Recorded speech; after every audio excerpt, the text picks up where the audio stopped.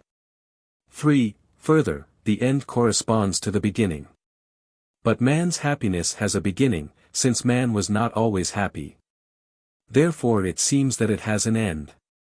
On the contrary, it is written, Matt. 25:46, of the righteous that, they shall go into life everlasting, which, as above stated, 2, is the happiness of the saints. Now what is eternal ceases not. Therefore happiness cannot be lost.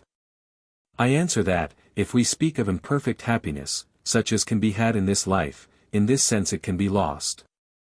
This is clear of contemplative happiness, which is lost either by forgetfulness, for instance, when knowledge is lost through sickness, or again by certain occupations, whereby a man is altogether withdrawn from contemplation. This is also clear of active happiness, since man's will can be changed so as to fall to vice from the virtue, in whose act that happiness principally consists. If, however, the virtue remain unimpaired, outward changes can indeed disturb such like happiness, in so far as they hinder many acts of virtue. But they cannot take it away altogether because there still remains an act of virtue, whereby man bears these trials in a praiseworthy manner. And since the happiness of this life can be lost, a circumstance that appears to be contrary to the nature of happiness, therefore did the philosopher state, Ethic. I. 10, that some are happy in this life, not simply, but as men, whose nature is subject to change. But if we speak of that perfect happiness which we await after this life, it must be observed that Origen, Peri Archon 2, 3, following the error of certain Platonists, held that man can become unhappy after the final happiness. This, however, is evidently false, for 2 reasons. First, from the general notion of happiness.